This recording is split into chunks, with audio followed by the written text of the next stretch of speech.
You know, for decades, we've been taught to think about muscle in terms of, well, strength or performance, or maybe just how we look.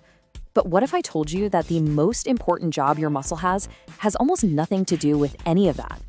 Today, we are going to completely rethink muscle, not as some tool for vanity, but as a critical, active organ that is literally your best insurance policy for long-term health.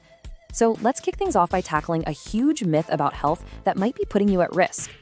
This brings us to a really interesting paradox that, honestly, most people get wrong.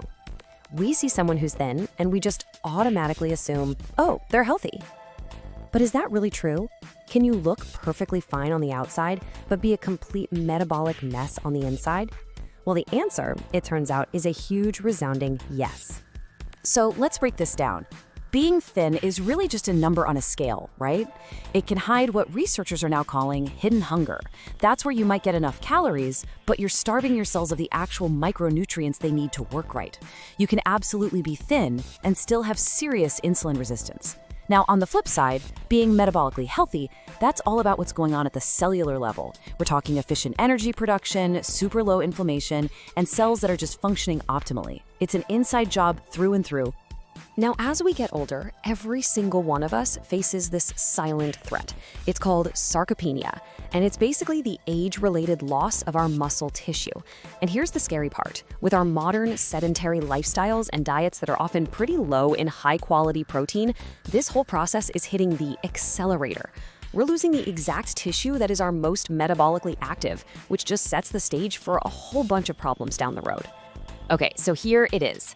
If you only take one thing away from this whole explainer, let it be this. Your muscle is not just some passive tissue that's there to help you move things.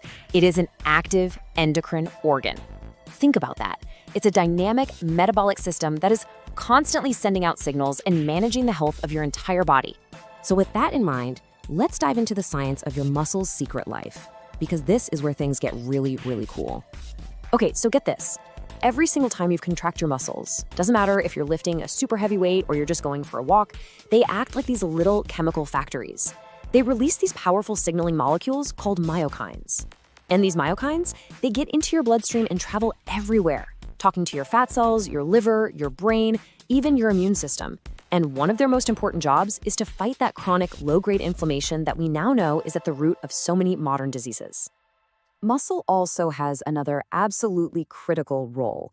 I want you to think of your muscle mass as a giant glucose sponge. It is the #1 place in your entire body to put glucose, blood sugar, after you eat a meal with carbs. So, where does all that sugar go? Well, if you have plenty of healthy muscle tissue, a big, thirsty sponge, that glucose gets soaked up and stored safely as something called glycogen, ready to be used for energy later. But if you have less muscle mass, right, a small, already soggy sponge, there's nowhere for that sugar to go. It just hangs out in your bloodstream, triggering a huge release of the hormone insulin, which then has to grab that excess sugar and shove it into your fat cells for storage. This cycle is one of the main drivers of insulin resistance and that chronic inflammation we were just talking about. But here's the catch. As we age, it gets harder and harder to build and hang on to this crucial muscle. So why? Why does our muscle growth stall out? To figure that out, we've got to look at the cellular level through this amazing lens called metabolomics, which, simply put, gives us a direct snapshot of what your cells are actually up to in real time.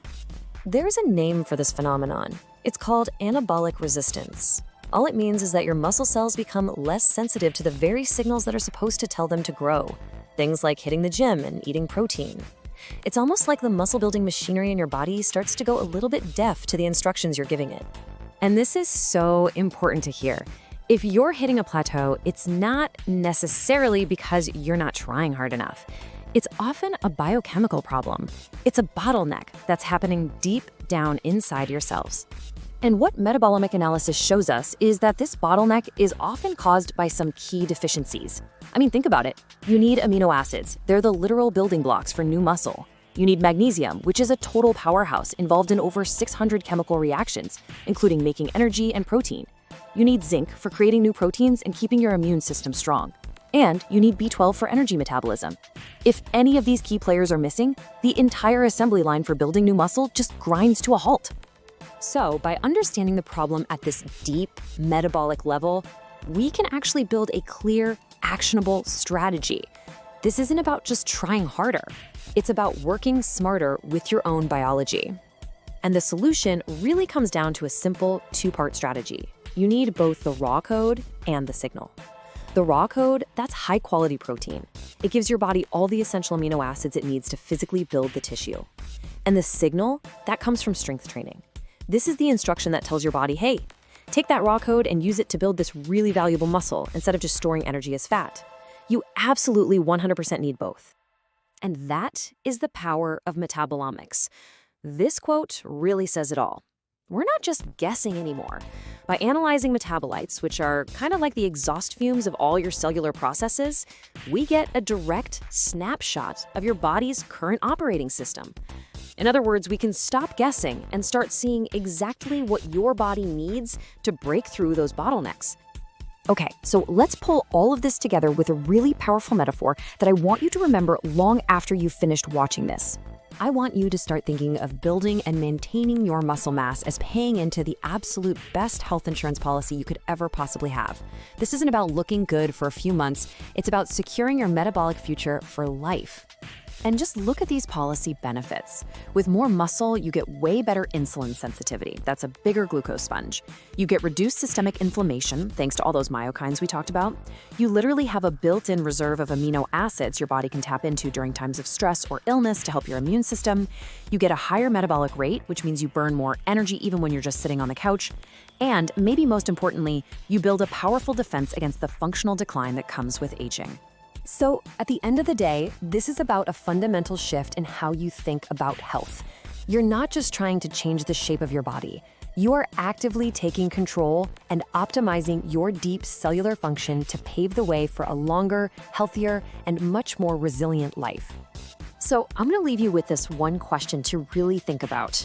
When it comes to your health, are your current habits just managing symptoms from one day to the next?